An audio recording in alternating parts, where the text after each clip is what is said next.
once upon a time in a world of magic, light, and darkness.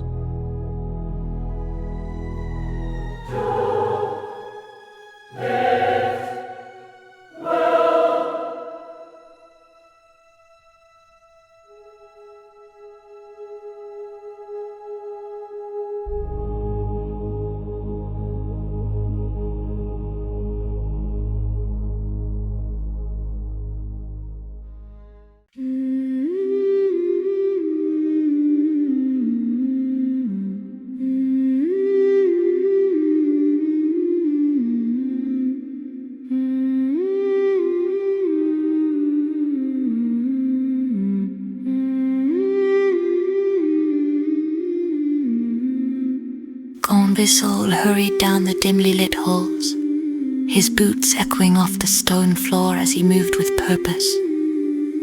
His heart pounded in sync with the sense of urgency gripping him, and his thoughts raced. The news he had received through the psychic broadcast from Lyra about the revival of the Demon King churned in his mind.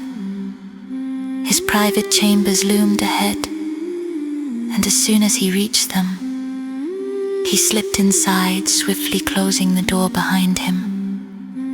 He settled onto the floor, crossing his legs, and assumed a meditative position. He closed his eyes, focusing his breath, calming his thoughts. Lyra's presence was pulling on him. She had sent out the message, connecting the upper ranks of the Order of the Light with vivid clarity. Through her mind, Visol could see the battlefield, the volcanic flatlands, the smoldering pit, and the vile creature that had risen from the lava. The vision unfolded, showing the Casitan wielding his sword with terrifying ease.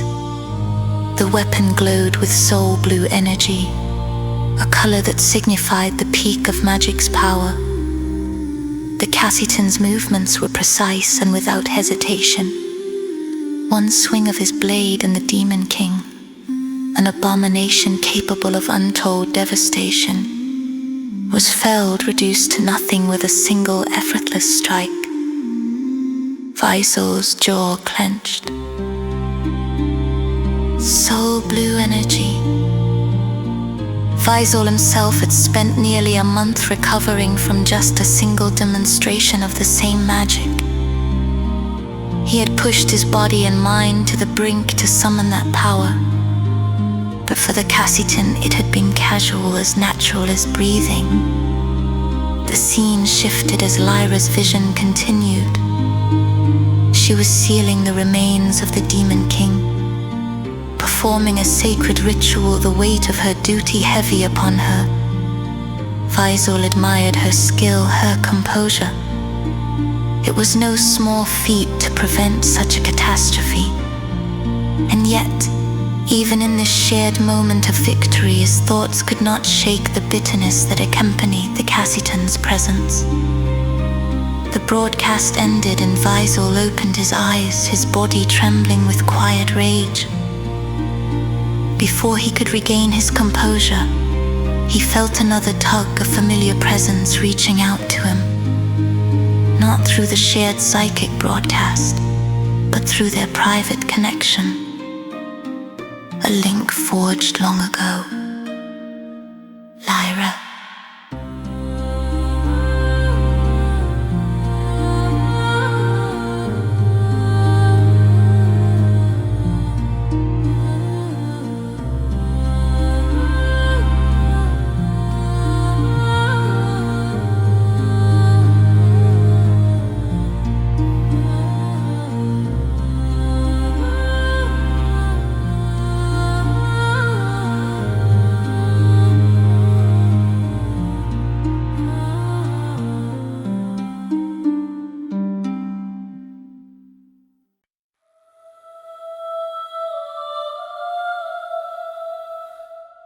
He hesitated. They hadn't used the link for personal conversations in years. Whatever this was, it wasn't just routine. He opened his mind to her, Remember how hard soul blue was for us, Gohnn. Lyra's voice entered his thoughts, gentle, familiar, pulling him into the past. Visol exhaled, a small smile tugging at the corner of his lips. Of course, I remember. You were bedridden for a week. I thought I'd never recover. It nearly broke us both. Visol tried to shift the conversation to congratulate her on the successful mission. You saved the world tonight, Lyra. Stopped what could have been the end for so many. You should be proud. But Lyra didn't allow the deflection. You saw it, Gohnn, she said firmly. You saw him. The Casitan wielded soul blue like it was nothing. Visol clenched his fists. What else would you expect from one of his kind? He shot back. Casita bred men like him. They have magic in their very blood. That charm, that allure, it's inescapable. Lyra's presence in his mind lingered, her curiosity probing deeper. Where was he taught magic, Gohnn? Did you ever wonder? You were there, same as I was, Visol reminded her. When Majaharan accepted him into the Order of the Light after the disaster of the Duelist tournament, we saw him demonstrate his power. He was fully formed even then. Lyra's voice darkened slightly. Did you know about Majaharan's special session with me, Taj Mitral and Celestka? Visol's brows furrowed, his mind racing. He hadn't known. No, I didn't know. I suspected, but no confirmation until now. She gave us a spell, Gohnn, Lyra revealed. A spell to make us immune to the blood magic of those from Casita. Visol felt a chill run down his spine. What? It's true, Lyra continued. Celestka wept for weeks. She said she'd never felt so alive as a woman as in those brief moments with the Casitan.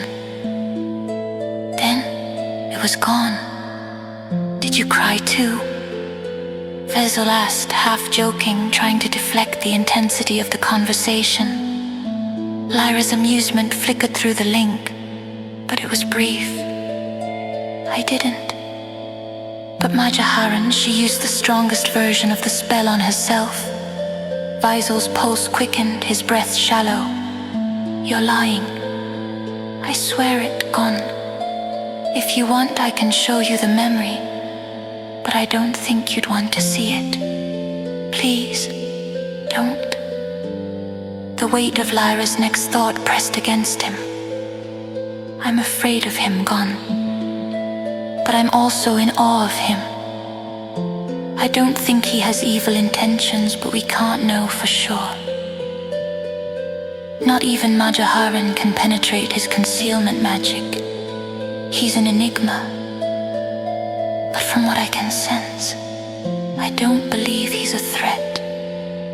Visol's anger flared. I can't agree with that, Lyra. Do you know he knows the spell to cure lycanthropy? That magic was lost long ago, Gohnn. How can he know it? Visol's mind replayed the moment Majaharan had been caught off guard. When it came up, even Majaharan was surprised. I saw it in her heart for a moment. She believed he could do it. So that was the second surprise, Lyra concluded, her voice filled with dread. Majaharan told me he had surprised her twice recently. Visol froze. What second surprise? Lyra hesitated. Forget it, Gohnn. It's better if you don't know. Lyra, tell me, he demanded. I have to know. Her reluctance was palpable, but after a long pause, she finally spoke.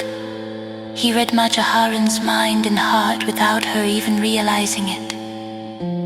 Visol felt as though the ground had been ripped from under him. He couldn't respond, couldn't process it. At least he's on our side, Lyra whispered, attempting to console him. But Gohnn, Visol found no comfort in those words.